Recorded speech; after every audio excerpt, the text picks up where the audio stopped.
These people should not be in first class. They don't belong here. The words, sharp as shattered glass, sliced through the hushed cabin of Flight 447. Every passenger within earshot felt a chill snake down their spine. There, standing in the aisle, was Victoria Hartwell, a woman draped in designer labels and dripping with diamonds. Her face was a mask of pure rage, twisted as she screamed down at a black mother and her 8-year-old daughter. But those words, as venomous as they were, paled in comparison to what had just transpired 35,000 feet above the earth. For the last hour, little Betty Davis had endured a cruelty no child should ever know. Victoria had slapped a napkin from her small hands when the girl, in a gesture of pure innocence, tried to help clean a spill. She had called Betty filthy. She had hissed cruel remarks with every fidget and shift of the child's small body. She had deliberately blocked the aisle with her legs when Betty needed the restroom. And then, in a moment that would be seared into the memory of every witness, Victoria Hartwell had done the unthinkable. She had kicked the 8-year-old girl in the stomach with the pointed heel of her designer shoe. The blow sent Betty crumpling forward in a silent explosion of agony, her small body gasping for air as tears streamed down her face. Now, Betty's mother, Dr. Simone Davis, cradled her weeping daughter. Her hands, moving with the calm precision of a surgeon, checked for injury while her eyes locked onto Victoria. The look in those eyes was more terrifying than any scream could ever be, because Simone wasn't yelling, she wasn't cursing, she was perfectly, dangerously still. Flight attendants rushed down the aisle as the cabin erupted into chaos. Passengers were on their feet, their phones held high, recording. Voices rose in a chorus of outrage. Through it all, Victoria just kept screaming that people like them didn't belong, that she shouldn't have to share her space with them, each word digging her own grave a little deeper. In that moment of ignorant fury, Victoria Hartwell did not know that the woman whose child she had just assaulted was about to deliver a lesson that would shatter her entire world.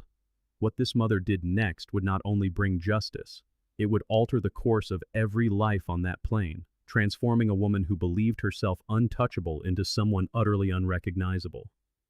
But to understand the terrible weight of that moment, we must go back 6 hours, to a modest home in Chicago, where a quiet morning was unfolding. At 6 a.m., Dr. Simone Davis stood in her kitchen, her surgical scrubs already laid out for what should have been an ordinary day at Chicago Memorial Hospital. At 38, Simone was one of the most respected pediatric surgeons in the Midwest. Parents requested her by name, trusting her hands with the delicate, life-saving operations their children needed. Her steady calm in the operating room was the stuff of legend. But that morning, those same skilled hands were performing a task far simpler and infinitely more precious. They were making blueberry pancakes with extra syrup, just the way Betty liked them. The kitchen walls told the story of a life built on love and loss. There was Marcus Davis in his Air Force dress uniform, flashing the brilliant smile that had captured Simone's heart 15 years ago. There they were on their wedding day. There was Marcus holding a newborn Betty. And there, in the place of honor above the fireplace, rested the folded American flag and the medals presented to Simone 3 years ago, on the day they told her that Captain Marcus Davis would not be coming home. Since that day, Simone had raised Betty alone, serving as both mother and father.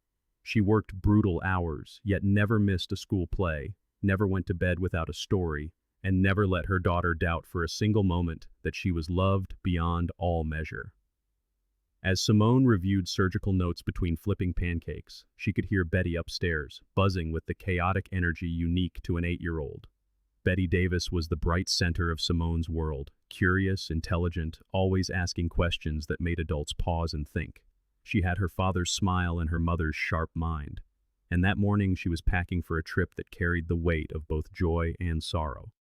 They were flying to Atlanta for the funeral of Betty's grandmother, Marcus's mother, a woman who had shown Simone the meaning of true strength in the dark months after his death. Their house was not fancy. It had no marble countertops or designer furniture, but it was warm, filled with books and laughter and the kind of love money could never buy. As Simone called Betty down for breakfast, she made a decision she'd been wrestling with for weeks. She was going to splurge on first-class tickets. Marcus had always talked about it. "One day, baby," he'd say, "we're going to sit up front. Betty's going to have all the cookies she wants, and we're going to celebrate how far we've come." He never got that chance. But Simone could give it to Betty now, a small luxury in tribute to the father she missed every single day. 4 hours later, they stood in O'Hare Airport, Betty's eyes wide with the wonder of it all. The massive windows, the soaring planes, the organized chaos of thousands of people rushing toward their destinations. The questions came in a rapid-fire burst. How do planes stay in the air? Why are those people running? Where is everyone going? Simone answered each one with patient love, watching her daughter soak up the world, thinking how much Marcus would have cherished this. At the security checkpoint, they met Mr. Chen, a kind TSA agent with tired eyes. He must have seen 1,000 travelers that day, but something about Betty's unbridled excitement made him smile. He noticed her small backpack, covered in airplane stickers, and the way she clutched her boarding pass as if it were solid gold. He took an extra moment. "You're going to have a wonderful flight," he told her. It was a small kindness, the kind that costs nothing but means everything. Simone felt a surge of gratitude for men like him, who still saw the magic in a child's eyes. As they walked toward their gate, Simone thought of her mother-in-law, of the stories she would share with Betty on this trip, stories of resilience, of facing an unkind world with dignity and grace. She had no idea how soon those lessons would be put to the test, because at gate 27, preparing to board the very same flight, was a woman who existed in a different universe entirely. Victoria Hartwell, 52, was dressed in a Chanel suit that cost more than a month's rent for most people. Diamonds glittered at her throat and wrists. She was a real estate mogul, a woman who had built an empire on sharp deals and ruthless ambition. Trailing behind her was Bradley, her young assistant, who carried her bags with the defeated posture of a man who had long ago learned that resistance was futile. His hands trembled slightly as he scrolled through financial reports on his phone, reports that told a story Victoria refused to acknowledge. Her empire wasn't just crumbling, it was in a state of freefall. Just last month, she had lost the biggest deal of her career to a diverse development group, and the foreclosure notices were piling up. But you would never know it to watch her. She snapped at the gate agent. She rolled her eyes at the flight attendant's welcome. She inspected her first-class seat as if it were a cheap motel room. It was a scene from a bygone era, yet it was unfolding in the climate-controlled air of 2025. A chilling reminder that time alone does not erase the darkness in the human heart. A few rows behind Victoria, a little girl named Betty settled into her first-ever first-class seat, pure joy radiating from her face. Victoria didn't notice her.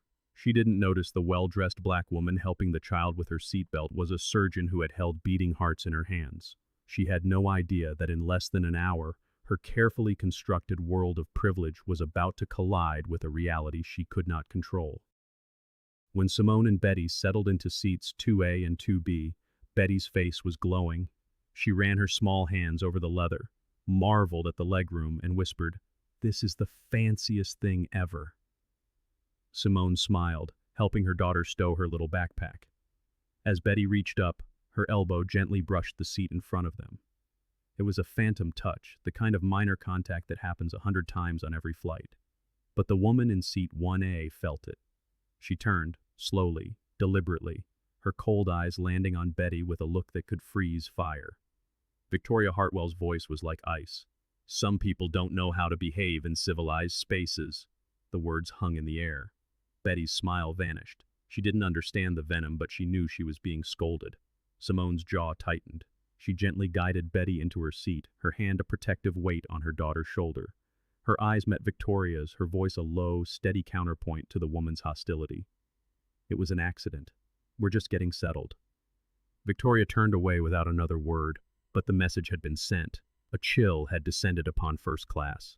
Jessica Martinez, a 29-year-old flight attendant, noticed it immediately. In her 6 years with the airline, she'd seen every kind of passenger, and her instincts were screaming. She approached with a professional smile, offering Betty a pair of airline wings. "Would you like some juice before takeoff?" she asked, her voice warm. It was a small gesture, meant to diffuse, to protect. Betty's smile returned as she accepted the pin. Jessica's eyes met Simone's in a silent exchange of understanding. "I see it. I'm watching." Simone gave a grateful nod, unaware of how desperately she would soon need an ally. As the plane taxied, Victoria jabbed at her phone, her fury barely contained. She was on a call with her lawyer, her voice carrying through the cabin. "What do you mean they're moving forward with the foreclosure? I told you to delay it." Her voice was sharp, entitled. The Riverside property alone is worth millions. Those people have no right. Bradley, across the aisle, tried to disappear into his seat. He'd heard it all before.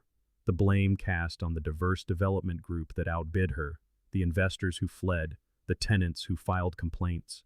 Victoria's voice rose, laced with a bitter desperation. I built that company from nothing, and now these diversity initiatives are destroying everything I worked for. She spat the words out like poison. What Victoria would never admit, even to herself, was that the bitterness came from a place deep inside, a cold childhood where worth was measured in dollars and love was a transaction. Now, as her wealth evaporated, she was reverting to the ugliest lessons she had ever been taught, searching for someone else to blame. Bradley knew this. He had endured 3 years of her condescension, her mockery of his background, her constant reminders of his dependency. He wanted to quit, but student loans were a powerful chain. So he stared at his tablet and said nothing, hating himself for his silence.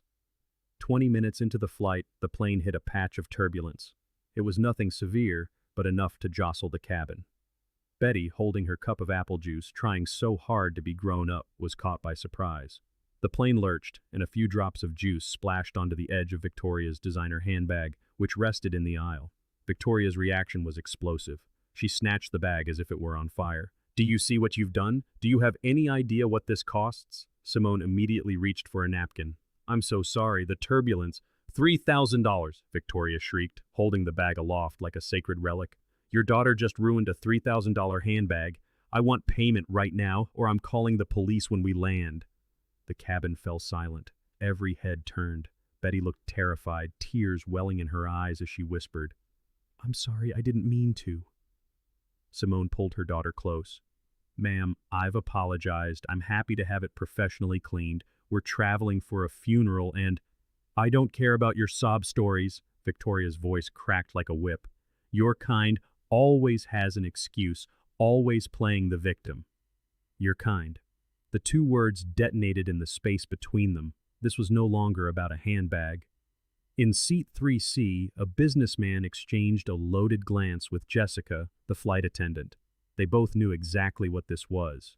Betty was crying now, quiet tears that broke Simone's heart. And then, trying so desperately to fix her mistake, the little girl did something that would pour gasoline on the fire. With a trembling hand, she held out her own napkin. I can help clean it, I can... Victoria's hand shot out, slapping the napkin away with such force that Betty flinched back as if she'd been struck. Don't you dare touch me with your filthy hands! Gasps rippled through the cabin. Simone felt something inside her fracture. Her hands trembled as she pulled Betty into her arms, holding her daughter tight.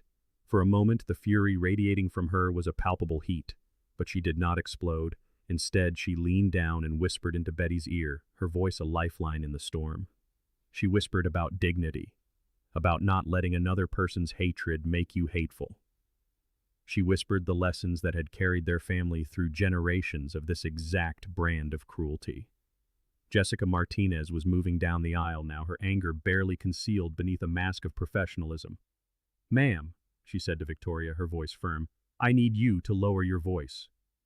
Victoria spun on her. You stay out of this. I paid for a premium experience. Ma'am, this is your only warning. Warning me? Do you have any idea who I am? Through it all, Dr. Simone Davis sat perfectly still, her arms wrapped around her child. She closed her eyes, taking slow, measured breaths. She was a surgeon. She knew better than anyone how to control her own functions under impossible pressure. And she knew that the moment for precision was coming. She knew the discipline of steady hands when a life hung suspended in the balance. But this was different. This was her child. The little girl she had promised Marcus she would shield from a world that could be so unspeakably cruel.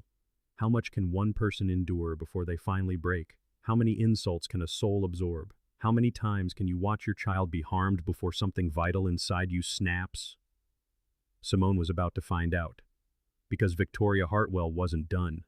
Not even close. And what transpired in the next 5 minutes would etch a line that could never be uncrossed.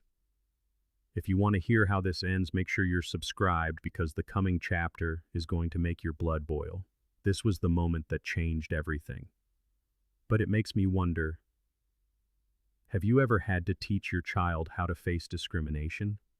Have you ever had to explain to an innocent soul why some people will treat them differently simply because of how they look? Share your experience in the comments. These conversations matter more than we can ever know. 10 minutes after the incident with the handbag, Betty tugged gently on her mother's sleeve. Her voice was a small, embarrassed whisper. "Mommy, I need to use the bathroom." Simone looked at her daughter's face, still blotchy and swollen from crying, and felt her own heart constrict. The last thing Betty wanted was to draw more attention to herself. But nature has little concern for the dignity of an 8-year-old. Simone nodded, stood, and helped Betty unbuckle her seatbelt. The lavatory was just past Victoria's row, a path that forced them to walk directly by her. As they approached, Victoria was once again engrossed in her phone, scrolling with an intense, calculated focus. But as Betty drew near, something shifted. Victoria stretched her legs out into the aisle, the expensive points of her Louboutin heels extending across the pathway like a hostile barrier. It wasn't accidental. It wasn't unconscious. She had seen them coming, and she had deliberately blocked their path.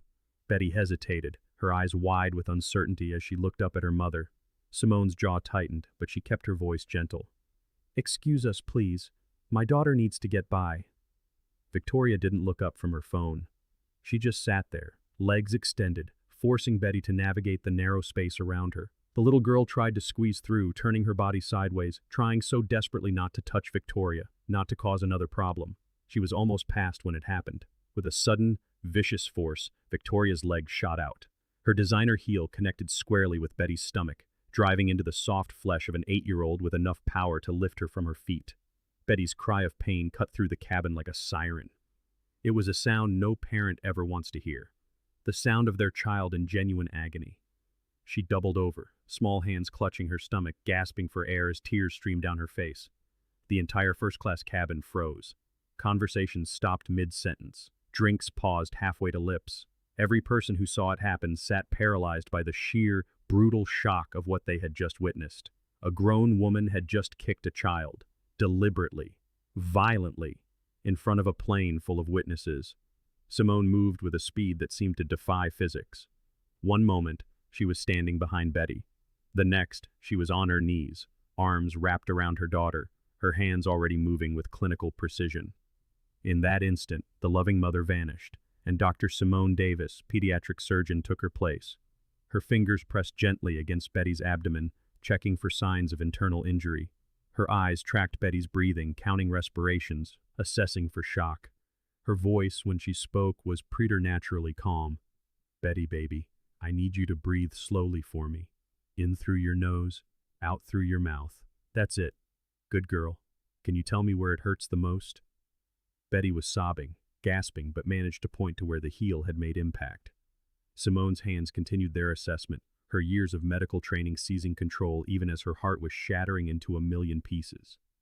Jessica Martinez, the flight attendant, came running down the aisle, her face pale with horror. Right behind her was the co-pilot, a tall, gray-haired man who looked as though 30 years of flying had shown him everything. Until this. Other passengers were on their feet now, craning their necks, pulling out phones as a murmur of shock rippled through the cabin.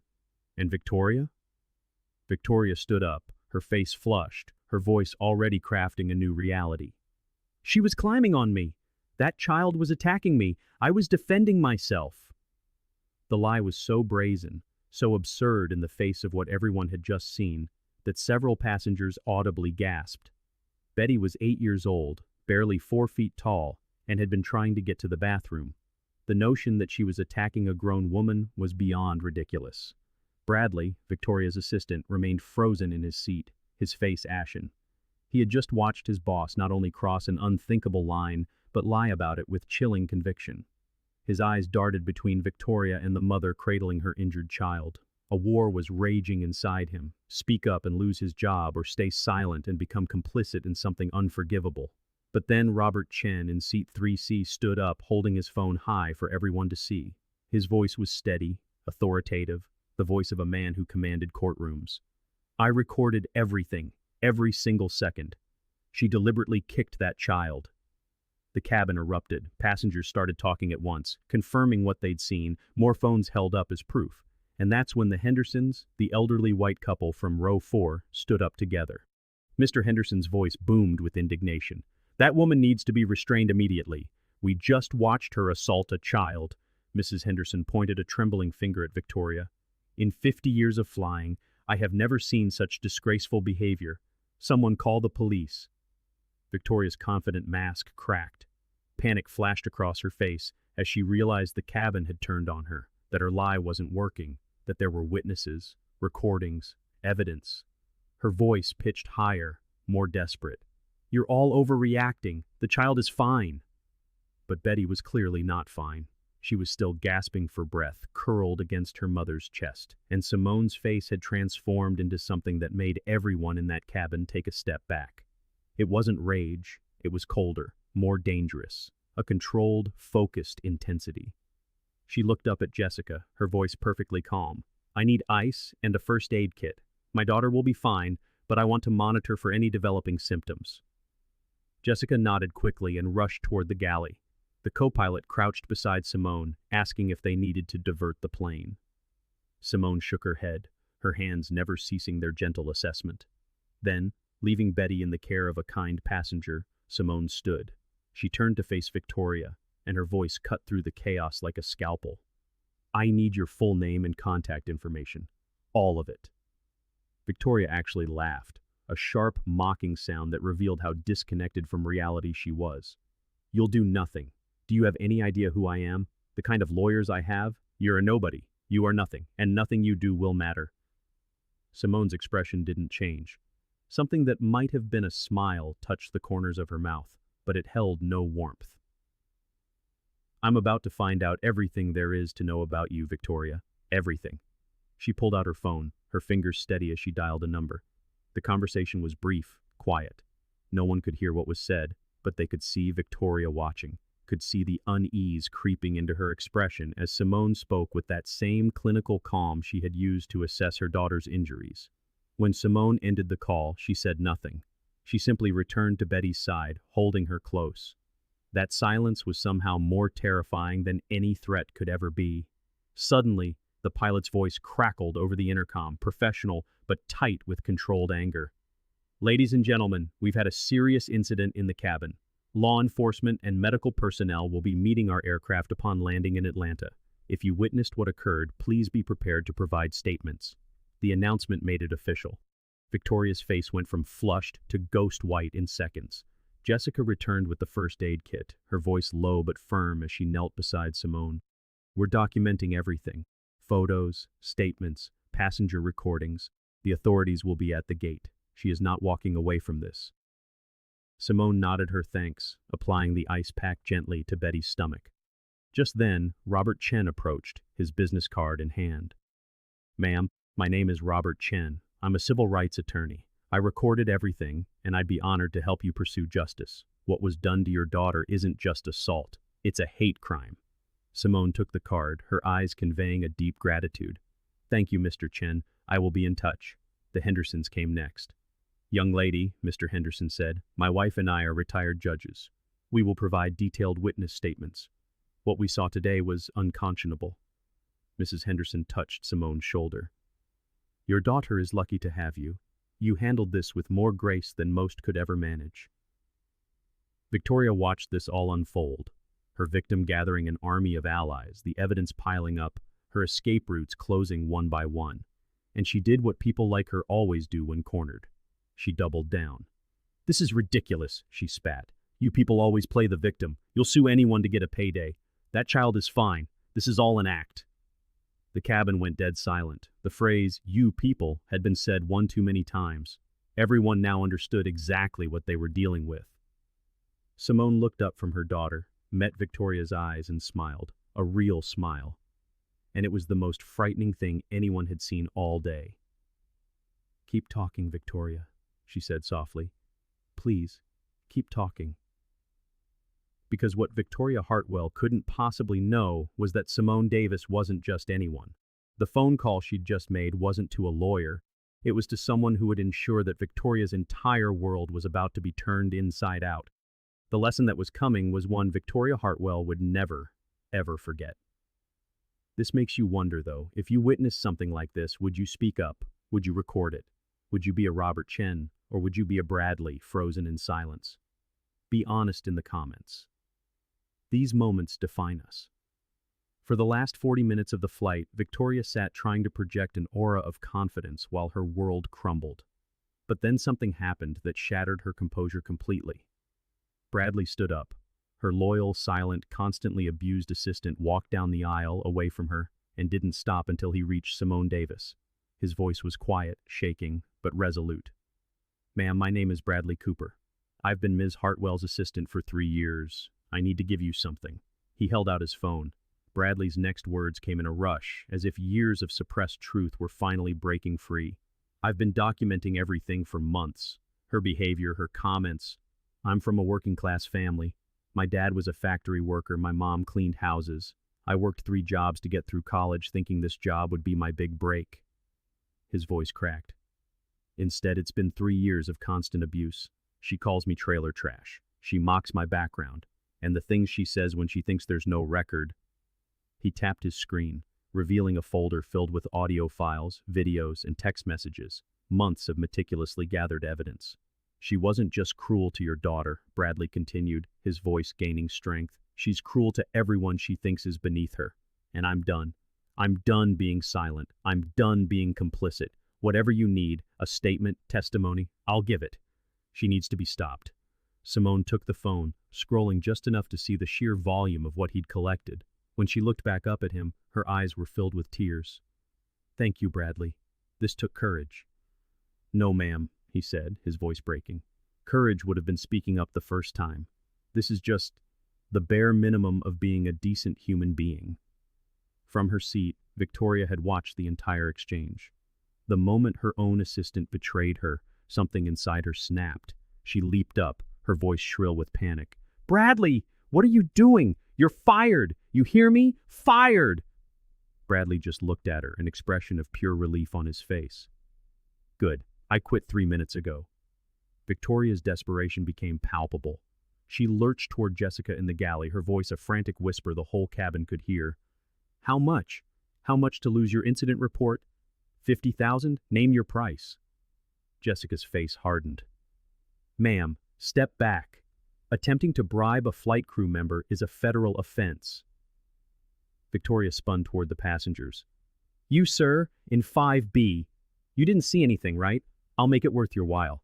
$10,000. The man stared at her as if she were insane. "Lady, I saw you kick a child. There isn't enough money in the world." She tried again and again, her offers getting more desperate, her voice climbing higher until she was shrieking. A woman whose entire identity was built on wealth trying to buy her way out of consequences and failing spectacularly. When the plane finally touched down in Atlanta, a collective sigh of relief filled the cabin. The seatbelt sign pinged off, but no one moved. They all knew what was coming. "Ladies and gentlemen," the pilot announced, "please remain seated. Law enforcement will be boarding the aircraft." 30 seconds later, 3 police officers and 2 airport security personnel appeared. Leading them was Officer Denise Thompson, a seasoned black woman in her 50s who had developed a sixth sense for lies. Victoria immediately launched into her performance. "Officers, thank God! I was attacked. That woman's child assaulted me and they all turned on me. They're trying to extort me." Officer Thompson's expression was unreadable. "Ma'am, we're going to need you to step aside while we collect statements." "No! I'm Victoria Hartwell. I have connections." "Ma'am," Officer Thompson's voice cut through her rant like a blade. "Step aside." Robert Chen stepped forward first, playing the crystal-clear video from his phone. There was no ambiguity. The Hendersons came next, their testimony methodical and damning. Then came Bradley, providing not just an account of the kick, but the context of racism and a pattern of abuse. Passenger after passenger came forward, a chorus of voices united against one undeniable truth. The evidence was overwhelming. Officer Thompson finished taking the last statement and turned to Victoria, handcuffs already in her hand. "Victoria Hartwell, you're under arrest for assault and battery of a minor, disturbance on an aircraft, and attempted bribery of airline personnel. You have the right to remain silent." "No, this is insane. Do you know who I am? I'll have your badge. I'll have all your jobs. You can't do this to me." Officer Thompson continued reading the Miranda rights, her voice flat and professional, completely ignoring Victoria's threats as the cuffs clicked shut. With the final sharp click of the handcuffs, Officer Thompson steered Victoria toward the jetway exit. Victoria's shriek echoed through the confined space, a raw, ragged sound. "This is discrimination. You're targeting me. My connections will burn every one of you to the ground. My money will bury you." Officer Thompson's voice, in contrast, was a quiet current beneath the storm. "Ma'am, none of that matters right now. What matters is that you assaulted a child and 30 witnesses just watched you do it." 2 hours later, in a sterile quiet room at the police station, Betty sat beside her mother, an ice pack still pressed to her small stomach. A paramedic had confirmed no serious internal damage, just deep bruising and a pain that would linger for days. Simone held her daughter, one arm a protective shield around her shoulders, the other hand gently stroking her hair. Down the hall, in a holding cell, Victoria Hartwell sat on a cold metal bench. Her designer suit was a landscape of wrinkles, her perfect hair had collapsed, and her makeup was a ruin of smudged, furious tears. When her lawyer finally arrived, his face was a mask of grim resignation. Marcus Goldstein, a man in his 60s who had navigated Victoria through legal minefields before, looked at her with no comfort in his eyes. "Victoria, this is bad. This is catastrophic." "Then fix it," she snapped, her voice brittle. "That's what I pay you for. Get these charges dropped. Sue them. Sue all of them. I want that woman's life dismantled piece by piece." Marcus sighed, a heavy, tired sound, and opened his briefcase. "Victoria, there are recordings, from a dozen different angles. There are witness statements from retired judges, attorneys, dozens of ordinary people who saw exactly what happened. You assaulted a child on camera. There is no defense." "Then make a deal," she hissed. "Whatever it takes." "I'm working on it," Marcus said, his voice low. "The mother, Dr. Davis, she's requested a private meeting, just me and her attorney." 30 minutes later, Marcus Goldstein found himself across a conference table from Dr. Simone Davis. Beside her sat her attorney, a formidable woman named Patricia Williams who specialized in civil rights. But it was Simone who spoke, and her voice was calm, measured, surgical. "Mr. Goldstein, I'm going to be very clear, so there are no misunderstandings about who I am and what is about to happen. I am not just a pediatric surgeon. I am Dr. Simone Davis. I sit on the board of directors at Mercy Hospital here in Atlanta. You might want to write that down." Marcus's pen hesitated over his notepad, confusion clouding his features. Simone continued, her tone unchanged. "Mercy Hospital is where Victoria's mother, Catherine Hartwell, is currently enrolled in a highly experimental cancer treatment program. Stage 4 pancreatic, if I recall the file correctly. It's the only trial of its kind in the Southeast. There's a waiting list of over 200 patients, all praying for a spot." The blood drained from Marcus's face. "Are you threatening to have her mother removed from the program?" "I'm not threatening anything," Simone said, her voice like polished steel. "I am simply ensuring you have a complete diagnosis of the situation. I am also a primary investor in the Riverside Development Group. You may recognize the name. They're the diverse development team that outbid Victoria for the Chicago waterfront project last month. The project that was supposed to save her crumbling real estate empire." Marcus slowly set down his pen. The fog of confusion had cleared, replaced by dawning horror. "I know things are bad for her," Simone went on. "I know her business is failing. I know she's facing multiple foreclosures. I know she is a desperate woman, and that is why I am about to offer her a chance that no one in my position should." She slid a single document across the polished table. Marcus picked it up. His eyebrows rose with every paragraph he read. "These are my terms," Simone stated. "Victoria will complete 200 hours of community service at my free clinic, which serves the city's most underserved neighborhoods. She will look into the faces of the people she so clearly despises. She will help children who look just like my Betty. She will do real, meaningful work, and it will be documented. She will also attend mandatory, intensive counseling and bias training. Not a weekend seminar for a certificate, real therapy, where she will be forced to confront whatever broken part of her soul believes it's acceptable to kick a child. She will issue a formal, public apology, not some hollow corporate statement, but a real admission of what she did and why it was wrong. And finally, She will donate $100,000 to children's charities that focus on at-risk communities. Marcus was reading faster now, his legal mind racing. And if she agrees? I will recommend the DA reduce the charges to a misdemeanor. She avoids prison, her mother's treatment continues, and I will not pursue the civil suit that would utterly bankrupt what remains of her company. And if she refuses? Simone's eyes went cold. Then I press for maximum criminal charges. Assault on a minor carries significant prison time. I will file a civil suit for damages that will not just bankrupt her, but erase her name from the ledger of this city. And Mr. Goldstein, I have friends on the board at Mercy. With over 200 people on that waiting list for her mother's spot, one has to wonder who might need it more. Marcus's hands were trembling slightly. That last part, you can't. I'm not doing anything, Simone interrupted, her voice soft but absolute. I am illustrating a concept that people like your client fail to understand. Actions have consequences. The world is much smaller than she thinks. You never know who you are hurting, or who they might be. She leaned forward, and for the first time, Marcus saw past the surgeon, the board member, the investor. He saw a mother, and in her eyes, he saw a barely contained inferno wrapped in a shroud of professional composure.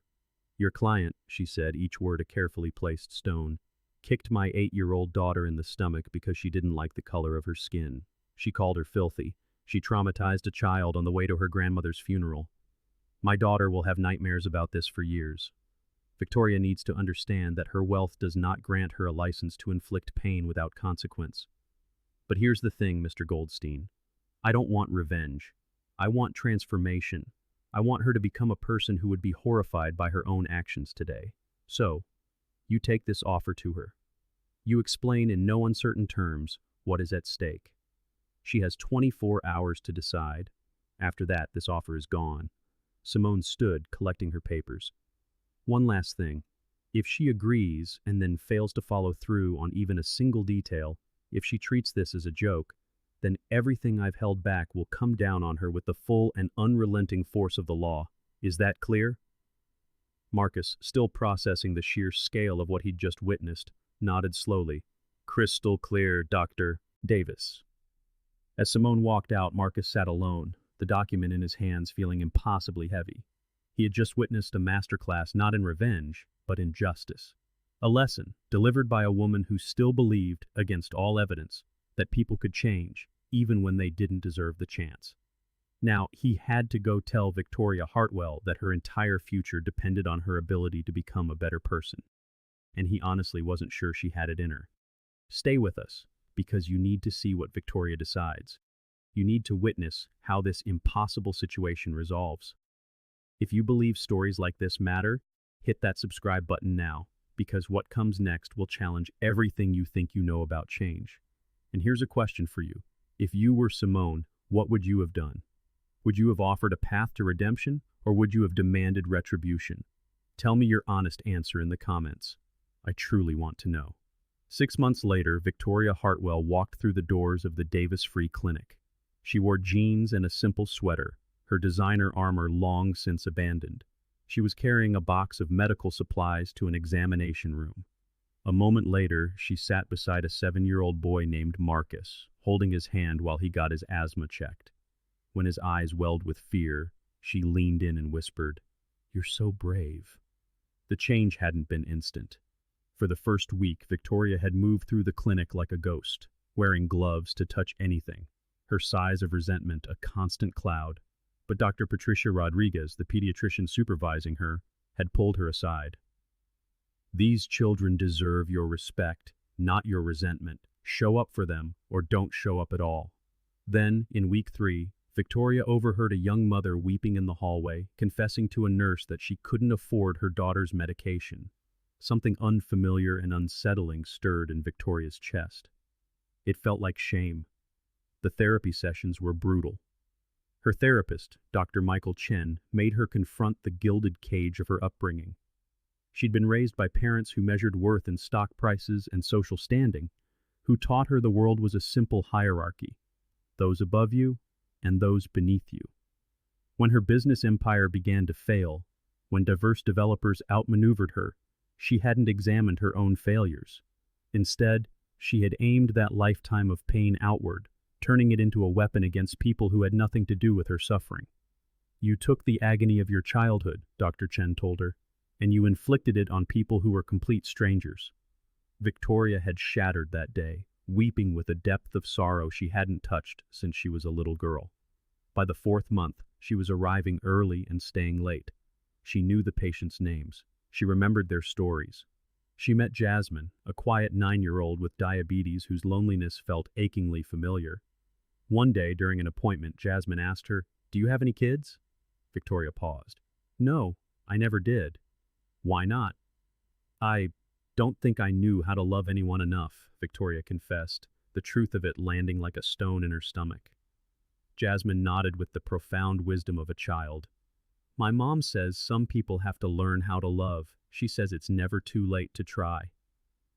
But the moment of true reckoning came in month 5. A new patient arrived, an 8-year-old girl named Kennedy. She had a bright, infectious laugh. As Victoria watched her sitting with her mother, the resemblance to Betty was so staggering it was like a physical blow.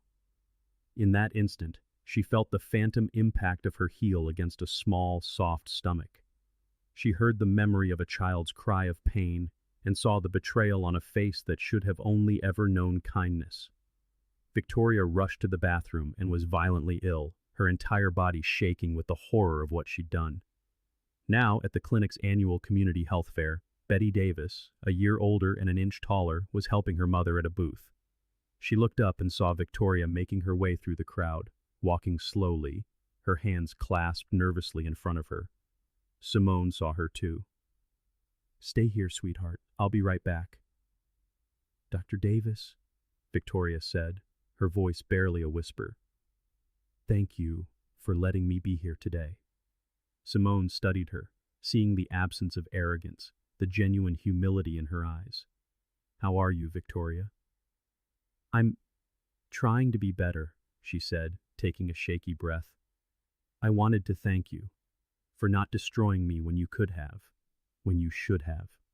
"I never wanted to destroy you," Simone replied. "I wanted to rebuild you. But why? After what I did, why give me a chance I didn't deserve?" A sad smile touched Simone's lips. "Because punishment hardens a heart, Victoria. Perspective can change it. I could have sent you to prison and you would have emerged even more bitter. But giving you the chance to see the humanity in the people you were taught to despise, that had the possibility of actually healing something." Victoria's eyes filled with tears. Could I apologize to Betty?" Simone had already asked her daughter, weeks ago, giving the choice entirely to her. Betty had said yes. Victoria knelt, making herself smaller, unthreatening. "Betty," she began, her voice thick with emotion. "My name is Victoria. 6 months ago, I did a terrible, unforgivable thing to you. I hurt you and I said cruel things. I am so sorry. You did not deserve that. You deserved kindness and I met you with hate." Betty listened, her small hand holding her mother's. "I've been learning," Victoria continued, "about children like you, who are so smart and brave and good. I need you to know that what I did was because of something that was broken inside of me. It had nothing to do with you. You are perfect, exactly as you are." Betty's voice was clear and steady. "My mama taught me that hurt people hurt people. She said sometimes, when people are mean, it's because they're in a lot of pain. I forgive you. Not because it was okay, but because my mama says forgiveness means letting go of the anger, so it doesn't make me bitter like you used to be." Victoria gently touched Betty's hand. "Thank you. I don't deserve that, but I promise to spend the rest of my life trying to earn it." Nearby, other lives touched by that day were also healing. Bradley was now the clinic's administrator. Jessica, the flight attendant, was volunteering, having become a close friend of Simone's. Her testimony had led to new airline policies on handling discrimination. As the fair wound down, Simone and Betty drove to Westview Cemetery and sat by Marcus's grave. You know what your daddy would have said about all this? Simone asked softly. Betty smiled. He would have said, the real victory isn't in fighting back. It's in changing hearts. Exactly right, baby girl. I could have destroyed that woman.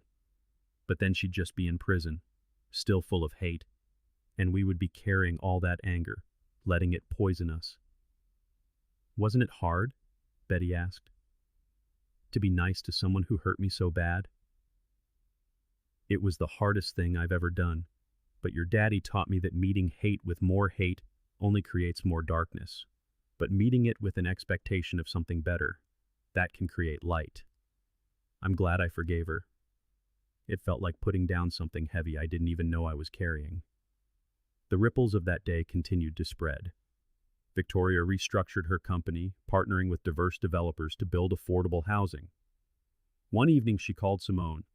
I've established a scholarship fund, she said, full college tuition for underserved students pursuing careers in medicine. It's called the Betty Davis Scholarship for Future Healers. Tears welled in Simone's eyes. Victoria, that's incredible. That little girl showed me more grace in 1 minute than I'd shown anyone in 50 years. If I can help other kids like her achieve their dreams, then maybe I can balance the scales, just a little. Simone thought of her husband's words. We are all capable of being better than our worst moment, but only if someone gives us the chance, and we're brave enough to take it. One person had changed, one heart had opened, and maybe that's how you change the world, not with grand gestures, but one transformed heart at a time. So, the question remains, revenge or redemption? Simone chose to plant a seed of transformation in soil that seemed poisoned beyond hope, and somehow, impossibly, something beautiful grew. Perhaps that is the lesson. Not that everyone deserves a second chance, but that a second chance, when truly earned, can create more good in this world than punishment ever could. If this story moved you, please like, subscribe, and share it. Let's spread the idea that change is always possible. We'll see you in our next video.